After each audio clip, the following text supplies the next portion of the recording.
Cet homme est interdit des séjours en France, interdit des séjours aux États-Unis. Et pourtant, il est là et il insiste sur un détail qui semble presque anodin. Parce que vous ne l'avez pas toujours eu, le visa. Oui, ces 12-13 derniers mois, je n'ai pas sollicité de visa, madame. Pour ma dignité, je ne pouvais pas. Une phrase qu'il tient à corriger lui-même, comme si, pour cet homme-là, ne pas avoir demandé comptait plus que d'avoir obtenu.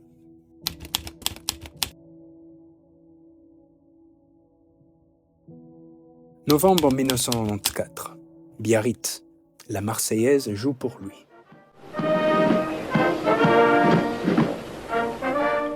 « 30 minutes plus tard, il ne sait plus où se mettre.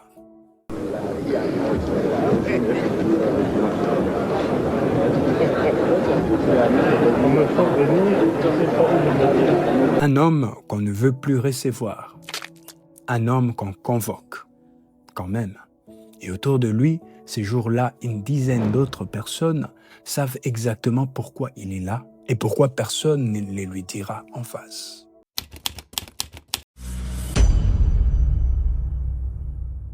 Regardez bien cette scène. Elle ne devrait pas exister. Un homme banni des deux capitales occidentales et pourtant réinstallé. Ces jours-là, au sommet le plus solennel de la diplomatie française en Afrique. Depuis plusieurs années, on l'avait écarté de ces rencontres. La raison officielle, la démocratie, Paris ne voulait plus s'afficher avec lui. Madame, Monsieur, bonsoir. Le président Zaïrois Mobutu, actuellement en France, a annoncé cet après-midi qu'il mettait fin aux fonctions de son ambassadeur à Paris. Et en 1994, on les fait revenir, officiellement, au nom d'une tradition. Celui qui a les plus d'années de pouvoir passe devant les autres. Officieusement, c'est une toute autre histoire.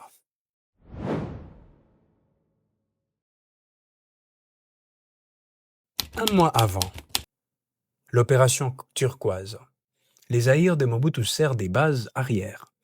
Personne ne les remercie publiquement, mais Paris s'en souvient.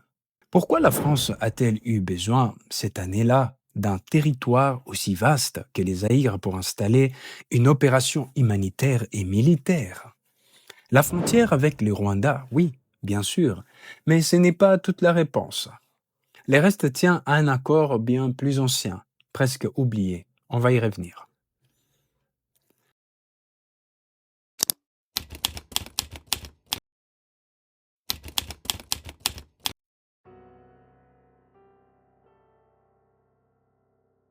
« 25 ans plus tôt, pas des sommets, pas des protocoles pesants, De Gaulle chez lui avec Mobutu et sa femme.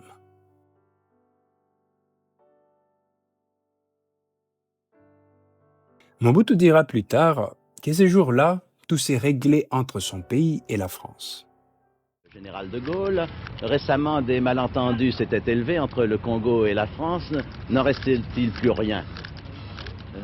J'ai eu l'occasion de le déclarer publiquement et officiellement à Kinshasa, avant d'entreprendre mon périple européen, qu'il ne subsistait plus un seul malentendu entre la France et mon pays.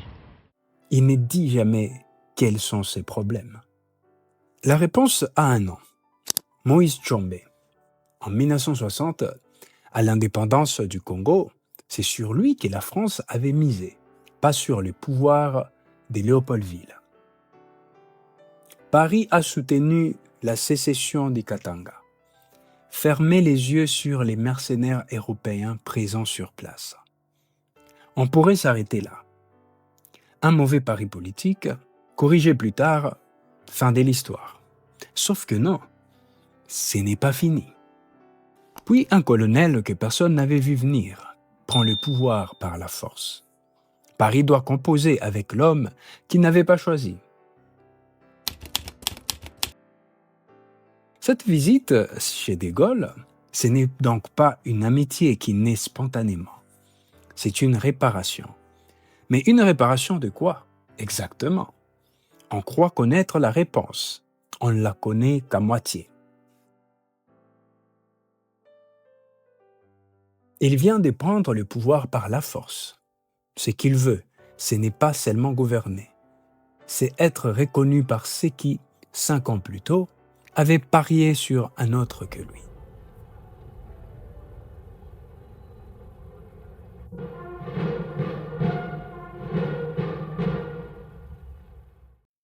Pendant que les Congolais se disputaient les pouvoirs en surface, une autre bataille s'est jouée sous leurs pieds. Car les Katanga, ce n'est pas seulement des villes et des hommes politiques. C'était l'un des sous-sols les plus riches du monde. Cuivre, cobalt, uranium. Et une seule entreprise, capitale belge et européenne, tenait toutes les clés depuis des décennies. L'Union minière du Haut-Katanga. Un Katanga indépendant de Léopoldville, c'était un accès direct à cette richesse, sans avoir à négocier avec un gouvernement central jugé imprévisible. Alors, quand Paris misait sur Tchombe, il ne misait pas seulement sur un homme, il misait sur ce qu'il y avait dessous. Les capitales de l'Union minière du Haut-Katanga, à cette époque, est très majoritairement belge. Société Générale de la Belgique et britannique, Tanganyika Concession, pas français. Ce que Paris protège en 1960, ce n'est donc pas d'abord son propre coffre-fort, c'est un allié occidental et un rempart contre l'influence soviétique. Retenez ces deux idées. L'homme, la mine, elles reviennent tout au long de cette histoire sous d'autres formes. Il y a vu une vanne qui n'a pas marché. Ah oui, propulsion, il équipe bien. 12 ans plus tard, la même mine revient au cœur de l'histoire. Cette fois, elle manque de tout emporter.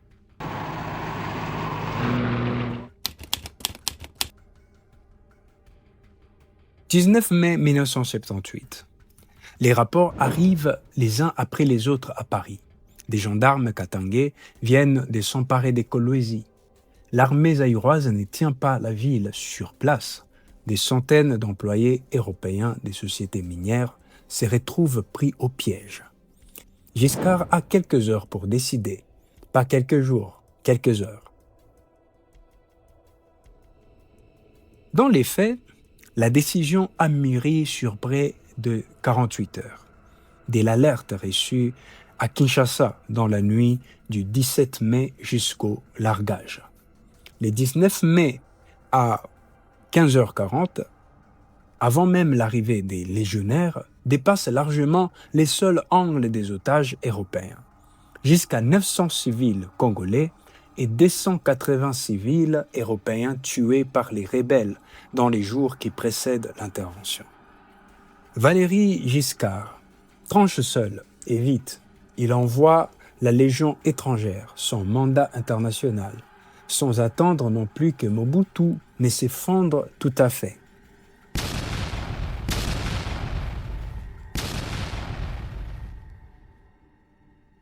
Kolwezi, c'est le sommet du soutien français à Mobutu. Une armée étrangère envoyée pour sauver un régime. Et un sous-sol que la France en était venue à considérer comme les siens. Alors, monsieur le Premier Mon ministre. cher ami. Ah, vous êtes dans une forme comme toujours éblouissante. Pas comment vous faites là, malgré le travail. Vous êtes toujours dans une forme extraordinaire. 10 ans après, ce soutien militaire est devenu un discours d'État. Jacques Chirac, alors Premier ministre, parle publiquement de l'estime que la France porte au maréchal. L'estime dont le président jouit en France comme en Europe, et qui est très grande, le respect dont il est entouré dans nos pays, vous savez l'amitié qu'on lui porte. Et puis alors s'agissant de moi, vous savez que j'ai pour lui des sentiments très profonds et très respectueux, mais qui sont les sentiments de l'affection. Si bien qu'un entretien avec le président est toujours pour moi quelque chose d'extrêmement agréable et où j'apprends toujours beaucoup. En 1988, ce n'est pas encore une façade, c'est une politique réelle. L'alliance semble solide. Et c'est justement à cet instant qu'il faut se poser la question qui va faire basculer tous les films. Si cette relation est si forte, pourquoi va-t-elle se briser? 1978, après Kolwezi, il se sent enfin intouchable. Il ne sait pas encore que ses jours de gloire militaire est aussi les sommets de tout ce qu'il pourra jamais obtenir de la France.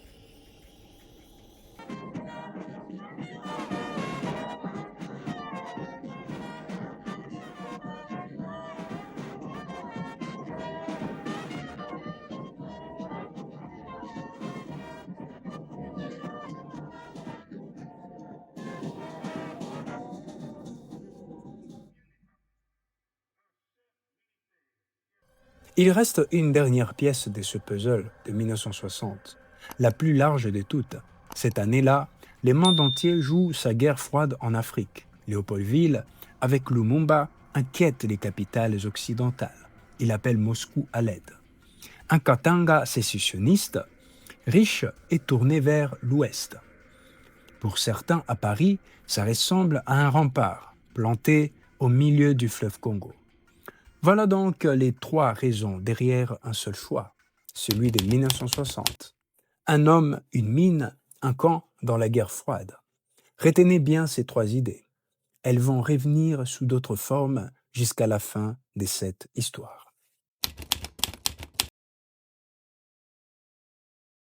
30 ans plus tard, à la Baule, tout semble basculer. François Mitterrand pose une condition inédite à l'aide française, la démocratisation. Ce n'est pas un coup de tête. Depuis des années, sous la pression de son propre camp et de l'opinion, il cherche à changer la relation entre la France et l'Afrique, sans casser les intérêts stratégiques du pays. La Baule, c'est son compromis. 37 chefs d'État africains l'entendent. Mobutu est l'un des premiers visés. Mais dès l'année suivante, l'Élysée revient sur ces mots. Les mêmes trois idées identifiées plus tôt. L'homme, la mine, les camps reprennent les dessus sur les grands principes affichés à la Baule. À partir de là, Mitterrand parle avec deux voix. Ce qu'il disait à la Baule ne correspond plus à ce qu'il fait ensuite. La presse de l'époque a même un nom pour ça.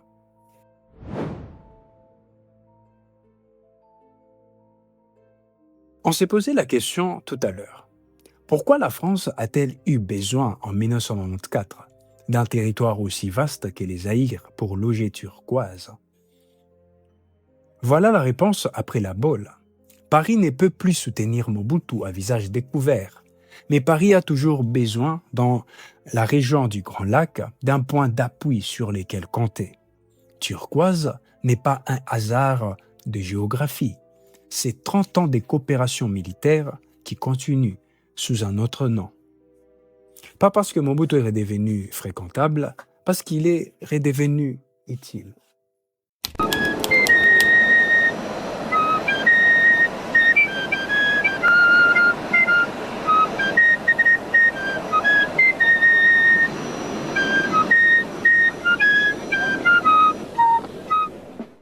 Et voilà pourquoi Biarritz existe. On ne célèbre plus Mobutu. On s'en sert encore comme symbole d'une Afrique que la France veut montrer, stabilisée et redevable.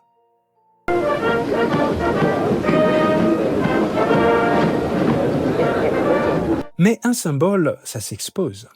Ça ne se fréquente pas de trop. 1990, à la Baule, quelque chose change en lui. Pour la première fois, il comprend que les vents tournent. Il ne les montre pas, mais il commence discrètement à chercher d'autres appuis.